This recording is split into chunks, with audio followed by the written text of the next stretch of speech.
जय जय शिवधारा। जय जय शिवधारा। इंसान विशेष तौर पर आज का जो हर समय तनावग्रस्त, दुखी, निराश, हताश दिख रहा है,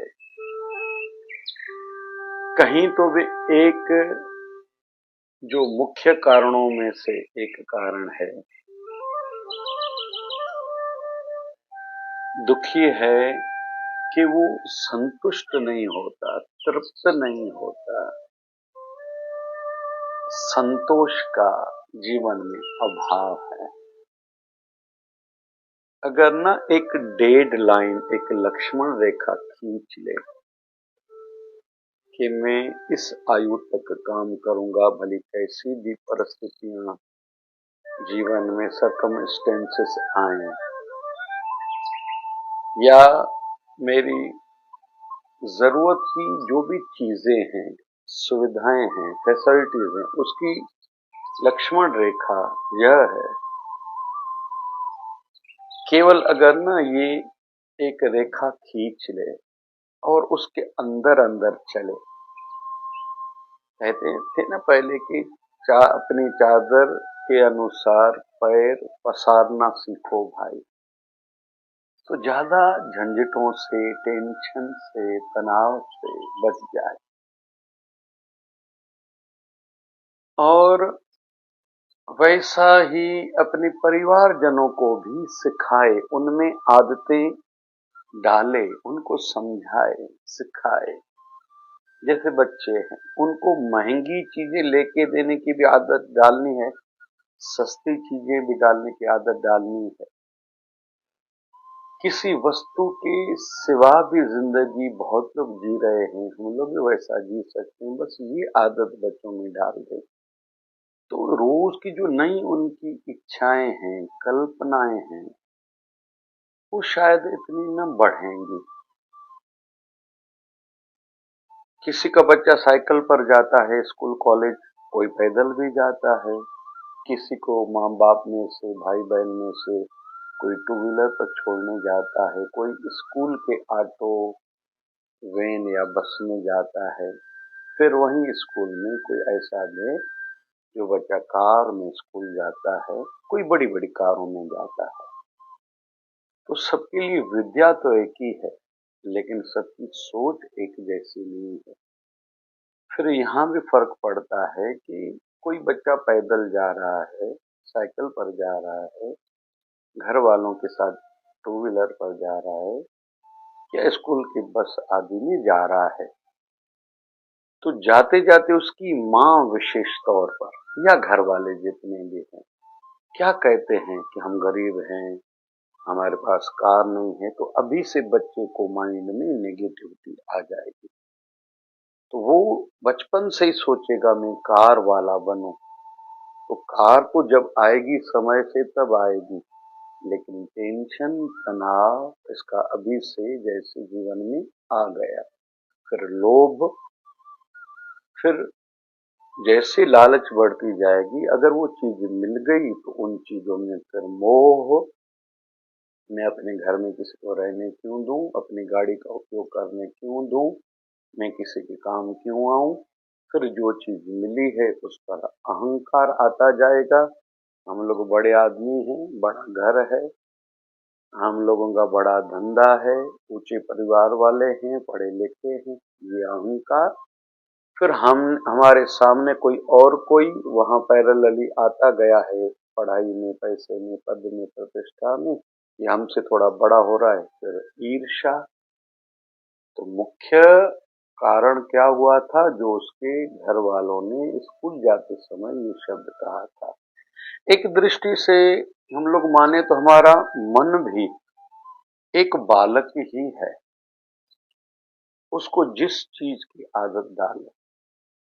कहीं से सुना हमने, इधर से नाश्ता अच्छा मिलता है, इस होटल में रोटी अच्छी मिलती है, तो उसी समय या नई पिक्चर आई है या नई मोबाइल आई है, नई गाड़ी आई है, उसी समय हमने ठान लिया मुझे लेनी है, तो फिर टेंशन शुरू। उसी समय हमने कहा तो मेरा पहले से काम चल रहा है, समय से नई मोबाइल लेनी पड़ी तो लूंगा भी, लेकिन अभी क्यों लूं? गाड़ी से काम चल रहा है तो अभी जल्दबाजी में गाड़ी मुझे नहीं लेनी, क्यों ईएमआई के चक्कर में आ जाऊं, खुद का या घर वालों का टेंशन बनाऊं, तो झंझट ही खत्म है। बस इस बिंदु को थोड़ा समझना है। कहते हैं ना कि एक निर्वस्त्र साधु रास्ते में पड़ा रहता था, भिखारी था। कहता था मुझे कोई एक धोती दे दे, क्योंकि लोगों को गुजरते देखता था, तो बस मुझे एक धोती मिल जाए। लोगों ने सामने एक एक रुपया रखना शुरू किया, किसी ने सुन लिया, इसके सामने धोती रखी गया। धोती ओढ़ ली उस भिखारी की, फिर नजर पड़ी, फिर वहां से जो लोग जा रहे हैं उनको तो कुर्ता भी है, कोई मुझे कुर्ता ला के दे, एक एक रुपया सामने लोग रख रहे हैं, किसी ने कुर्ता दे ला के दिया, पहन लिया, भी बढ़िया हो गया।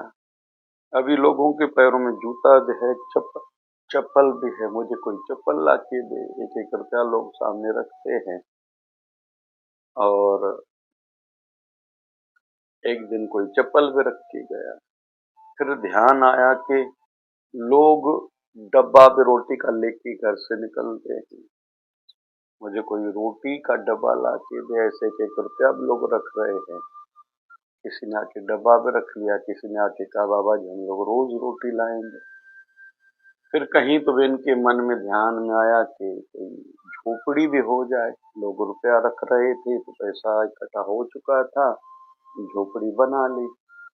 पहले खुली हवा में बैठता था, अभी गर्मी लगने लगी कि यहाँ कोई पंखा भी लगा दे, पंखा होना चाहिए, अभी अंदर झोपड़ी में गर्मी लग रही है, पंखे की व्यवस्था हुई। फिर कोई घर भी बन जाए, लोगों के घर हैं, घर भी बन गया। फिर मेरी एक कार भी हो, ऐसे होते होते होते बहुत बड़ा आदमी बना। हम देखेंगे वो भिखारी पहले भी था, भिखारी अब भी है। अभी बड़ी बातों को लेके वो भिखारी बना हुआ है। मेरी बहुत सी फैक्ट्रियां खुल जाए, बन जाएं, बड़ा एक मैनेजमेंट हो, और पहले कहता था मुझे कोई एक धोती दे दे, जबकि वो निर्वस्त्र रहता था, जीवन तो तब भी उनका गुजर रहा था। वैसे ही हम सबका जीवन भी है। हम जब तक डेडलाइन नहीं बनाएंगे तो ये मांगने वाली बात, अनसेटिस्फिकेशन, असंतुष्टि जो है, ठीक नहीं है, ये जीवन से नहीं जाएगा।